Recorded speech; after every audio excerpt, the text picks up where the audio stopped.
me dijeron que diera la charla que diera una charla sobre la visión del pediatra en la poliquistosis renal autosómica dominante, pues me planteé qué podía decir yo, porque como ha dicho Amelia, nosotros no vemos muchas manifestaciones de esta enfermedad en la edad pediátrica. Nosotros llevamos a los niños hasta los 14 años y bueno, pues la mayoría debutan después. Entonces me planteé daros unas nociones básicas sobre las diferencias que hay entre el desarrollo en la edad pediátrica y el desarrollo en la edad adulta y qué pasaría si adelantáramos el diagnóstico a la edad pediátrica. Como ha dicho Rafael, la poliquistosis renal es la enfermedad hereditaria más frecuente, la enfermedad hereditaria renal, tiene una prevalencia bastante alta y produce un gran impacto social, ya que supone casi el 10% de los pacientes en diálisis. En los últimos años ha habido grandes avances en el conocimiento de la enfermedad y la sobreexpresión de ciertas moléculas o el déficit de ellas está habiendo un montón de ensayos clínicos para establecer una diana terapéutica futura. En nuestro medio, como ya hemos hablado, existe posibilidad de realizar el estudio genético. Aunque la mayoría de las manifestaciones se dan en la edad adulta, a los niños siempre se les ha considerado asintomáticos, sí que se ha visto que con los últimos avances ecográficos existe un diagnóstico cada vez más precoz de las enfermedades, incluso en estadios presintomáticos, sin ningún síntoma, pero sí que empiezan a verse ya ciertas modificaciones a nivel ecográfico en los riñones. Siempre ha habido una gran controversia en cuanto a la indicación de si es necesario o no realizar un estudio rutinario, bien ecográfico o bien genético, en estos pacientes que son a priori asintomáticos, pero son hijos de padres que ya están afectos de la enfermedad y tienen una probabilidad alta de ser portadores genéticos. A este nivel hay muy pocos ensayos controlados, aleatorios prospectivos y estudios clínicos que estén bien diseñados como para que nos puedan orientar al diagnóstico y al manejo de estos niños. Bien, porque en cada hospital hay muy pocos diagnosticados y no daría para hacer un estudio, y también porque la clínica es tan heterogénea que no podríamos establecer como algo o sea, una clínica muy común en el enfermo, sino que es diferente en cada paciente. Como he dicho, las manifestaciones se suelen dar en la edad adulta, pero está claro que algo inicia en la infancia. Hay un estudio que relaciona el bajo peso al nacimiento y la evolución a enfermedad renal crónica. Sí, se ha visto que el número de nefronas con el que nacemos varía en cuanto a la edad gestacional con la que nacemos y el peso al nacimiento. Eso, si además lo extrapolamos a nuestros pacientes con poliquistosis renal, se ve que hay una evolución más precoz en enfermedad renal crónica terminal, es decir, que este factor de riesgo, que es el nacer con poco peso o nacer con baja edad gestacional, ya nos favorece una evolución más rápida a esa enfermedad renal crónica. Pues eso nos hace ver también que factores que nosotros sí podemos hacer algo, como la obesidad, la hipertensión o cualquier otro factor que nosotros podemos modificar, podría también hacer que cambiemos la progresión o el pronóstico de la enfermedad. Podemos clasificar a los niños pues, en niños con diagnóstico precoz, en los que tienen antecedentes familiares y tienen quistes en la ecografía que se hace de forma rutinaria en el seguimiento y normalmente están asintomáticos, aunque desarrollarán la enfermedad renal crónica en la edad adulta. A estos niños los llamamos niños con diagnóstico precoz. Y también existen niños con clínica precoz, es decir, que aunque no se manifieste, casi nunca se manifieste en la edad pediátrica, sí que hay niños que lo manifiestan. De hecho, hay casos en los que hay ecografías prenatales en las que ya se evidencian riñones grandes, hiperecogénicos y con múltiples quistes. Estos niños pueden nacer desde asintomáticos porque tengan una enfermedad renal ya diagnosticada prenatalmente, a nacer con una secuencia Potter, o incluso manifestar enfermedad renal crónica o hipertensión en los primeros meses de vida. Es cierto que esto solo pasa en el 2% de las poliquistosis renales autosómicas dominantes y es muy difícil de distinguir de la poliquistosis renal autosómica recesiva. Hay una serie de Berman y colaboradores en las que se ve que aparte de la alteración genética en los PKD, estos pacientes suelen portar mutaciones en otros genes causantes de enfermedad renal quística y que existe una recurrencia en otros embarazos de hasta el 25%. Como digo, estos niños, sobre todo al nacimiento, el pronóstico depende de tanto como estén desde el punto de vista respiratorio hasta como nuestro manejo respiratorio. En la supervivencia, en series más antiguas se establece en torno al 58%, pero es cierto que series más actuales, como las de Boyer, se establece hasta en un 100% de supervivencia. Esto por dos circunstancias fundamentales. Uno, porque nuestro manejo respiratorio desde el punto de vista neonatal también ha mejorado en los últimos años. Aparte de que cada vez también se diagnostican niños con afectaciones más leves. En las primeras series solo se cogían los niños con manifestaciones más graves. Entonces, claro, el pronóstico era mucho peor. Ahora, como cada vez el diagnóstico prenatal es más potente, pues se valoran niños con unas manifestaciones más leves. Entonces, el pronóstico ha mejorado. Luego, si los niños sobreviven a la edad neonatal, pues pueden tener una progresión variable. Se ha visto en algunas series que parece que la progresión es peor en riñones de mayor tamaño al nacimiento, aunque la significación en estas series no está muy establecida. El desarrollo de enfermedad renal crónica se ha visto hasta en un 17% de los niños en series más antiguas, y en series más actuales, como la de Boyer, está en torno al 7,6%. Y en esta serie ningún niño ha necesitado diálisis durante la edad pediátrica. Sí es cierto que la hipertensión la desarrollan hasta en un 19% de los pacientes, y durante todo el proceso de seguimiento se mantienen asintomáticos hasta un 61% de los pacientes. Otra cosa es la poliquistosis renal, que nosotros diagnosticamos ya en la infancia o la adolescencia. La mayoría suelen ser asintomáticos o en clínicas mínimas. A veces encontramos hematuria microscópica, incluso hematuria macroscópica. Algunas veces hay un defecto en la concentración renal que se manifiesta con poliuria y polidipsia discreta. A veces hay enfermedad renal crónica, otras veces litiasis. Sí que es verdad que llama la atención la hipertensión. Es como mucho el signo más frecuente en nuestros pacientes. Bien es sabido que la hipertensión produce una mayor progresión a enfermedad renal crónica terminal por sí misma, y aparte, también por sí misma, mayor mortalidad cardiovascular.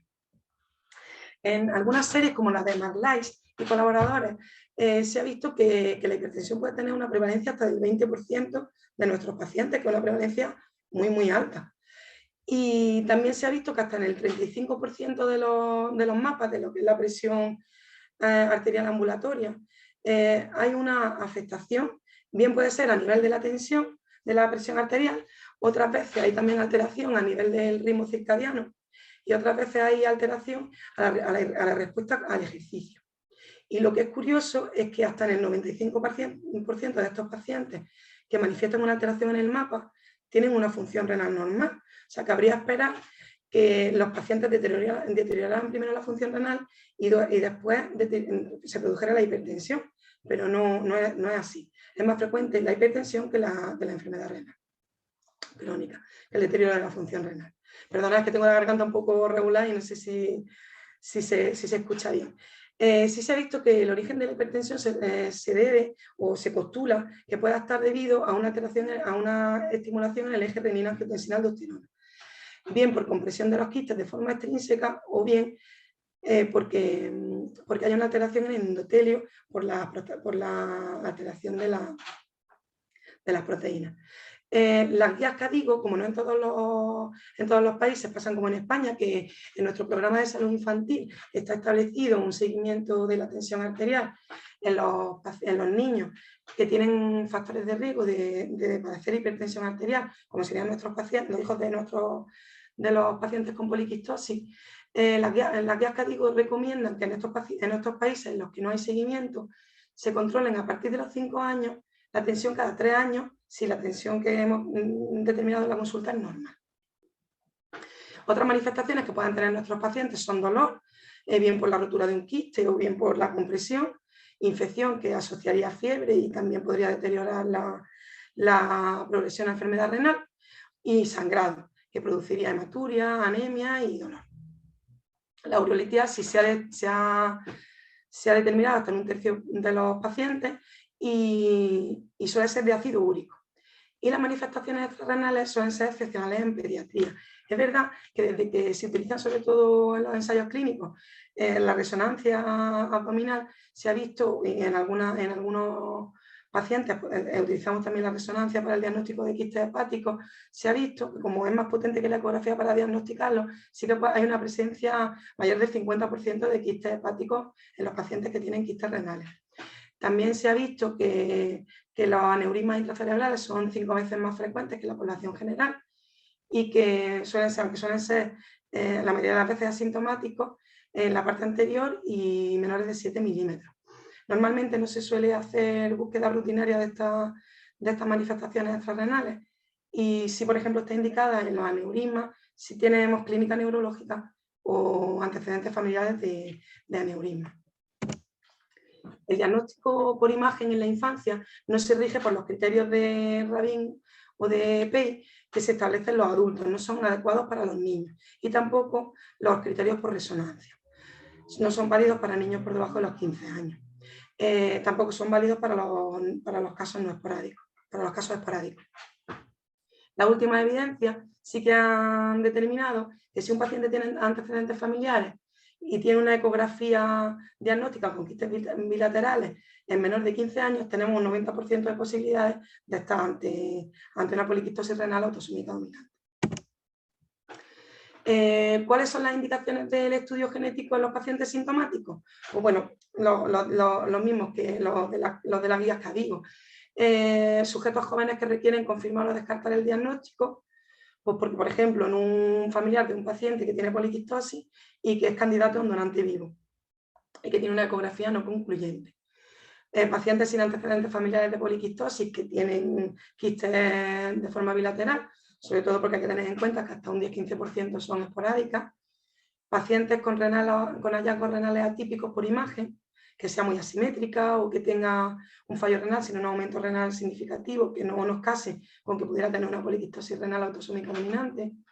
Familias con un familiar con un debut muy temprano, porque puede haber unas alteraciones genéticas más raras, como un alelo hipomórfico o estas causadas por herencia oligogénica.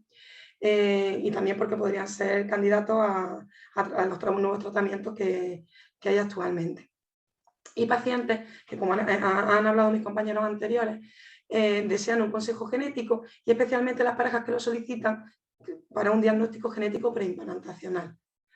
Sobre todo por tener en cuenta también que las mutaciones PKD2 generalmente suelen tener un mejor pronóstico que las PKD1. ¿Cómo podemos hablar de forma especial en pediatría? Pues bueno, las guías nos suelen recomendar de forma rutinaria el estudio genético en asintomáticos, porque en pediatría no hay tratamiento patogénico aprobado en niños, aunque sí que lo dejan abierto a un consenso por la familia. Dan 3 opciones: o no realizar el estudio, o realizarlo y que solo se enteren los padres, o realizarlo y que se entere toda la familia. Y lo dejan a que los padres sean los que decidan. Como hemos dicho, no hay criterios ecográficos en los niños. ¿Y cuáles son los criterios basados en las guías CADIGO que podemos extrapolar a pediatría? Pues bueno, en menores de 15 años, asintomáticos, que tienen una historia familiar positiva y tienen un quiste renal, tienen alta probabilidad de tener un diagnóstico de poliquistosis renal autosómica dominante y no recomiendan estudios rutinarios genéticos. En ausencia de familiares afectos, habría que hacer una ecografía padre y abuelo si encontramos un niño con quistes, y en ausencia de una historia familiar de poliquistosis renal autosómica dominante que no tiene datos de otra enfermedad quística, pues sí que recomiendan hacer estudios genéticos. Sí es cierto que cuando nos encontramos con un diagnóstico prenatal de riñones grandes hiperecogénicos, es más fácil o es más lógico que planteemos una alteración en el gen HNF1 beta, porque es más frecuente que el PKD1.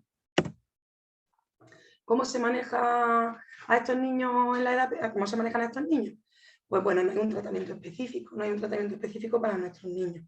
Hay varias moléculas en estudio, pues como son los antagonistas del V2, los inhibidores de la mTOR o algunos análogos de la somatostatina, que parece que puedan producir un enlentecimiento del crecimiento renal. Se precisan, por supuesto, estudios adicionales sobre la función renal o la hipertensión arterial, y bueno, ya el tolvaptan está aprobado desde el 2015 por la EMA, y hay un estudio con ensayo clínico en niños, y hay un ensayo clínico con pravastatina, tanto teniendo en cuenta el volumen renal, la hipertrofia ventricular y el albuminurio. Y se prevé que para nuestros pacientes pueda haber disponibilidad de estas moléculas en los próximos años. ¿Cuál sería el tratamiento? Pues sería un tratamiento de soporte. No hay unas recomendaciones dietéticas específicas para estos pacientes. Sería pues llevar un estilo de vida saludable, una dieta sana, realizar ejercicio físico, intentar no ser obesos, no ganar mucho peso. Hay algunos estudios que refieren a evitar la cafeína porque aumenta el AMPC, beber abundante líquido, porque parece que disminuye la vasopresina. Y bueno, en cuanto al manejo de la urolitiasis y la infección urinaria, no hay diferencia en nuestro modo de hacer con respecto a los pacientes que no tienen poliquistosis.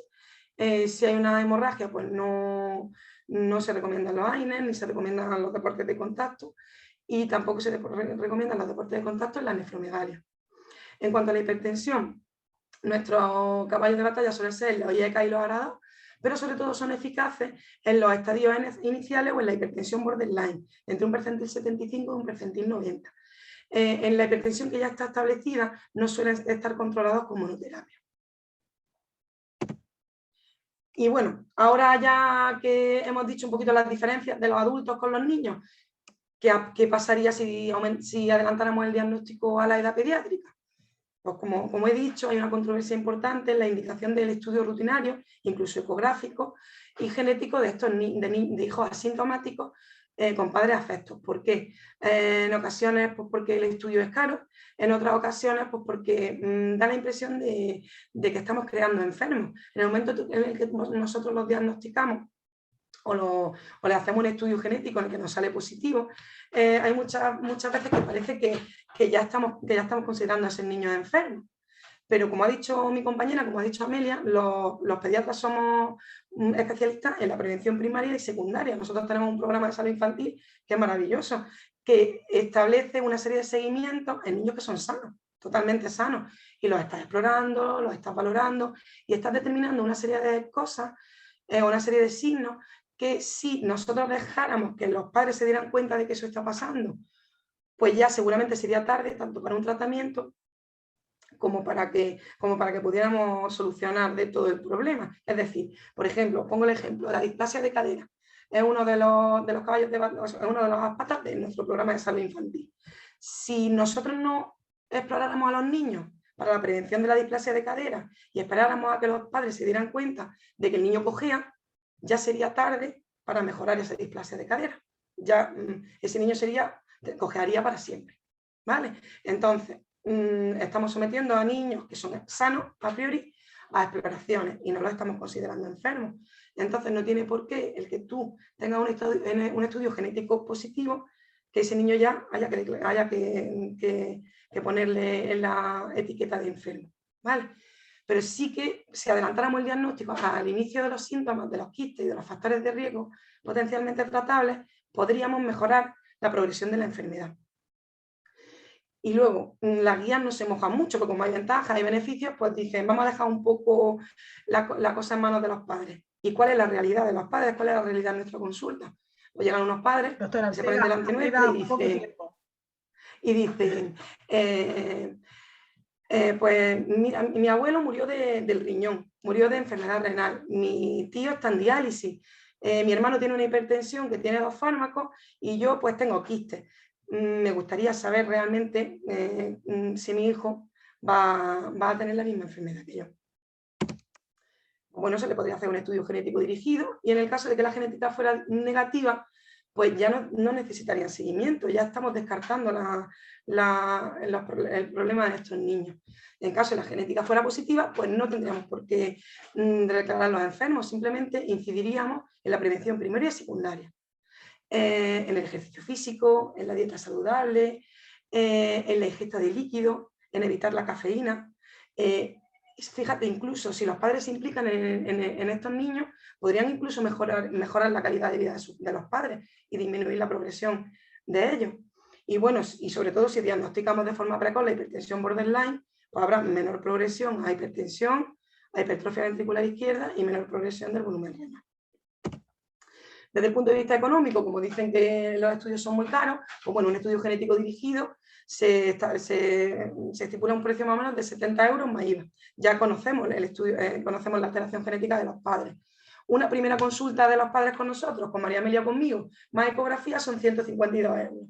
Y las sucesivas revisiones, porque habría que ir viéndolo de vez en cuando para medirle la tensión y para hacerle una ecografía, pues serían 92 euros. Con lo cual, pues el estudio genético no hay color. O sea, sí que si en el momento en el que fuera negativo ya estaríamos mejorando. Un diagnóstico genético precoz previo al inicio de la edad fértil nos va a ayudar a un diagnóstico preimplantacional.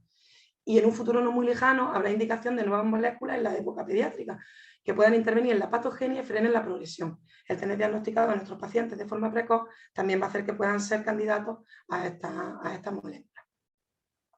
Y bueno, parece que nos queda un largo camino por recorrer. Muchas gracias por vuestra atención.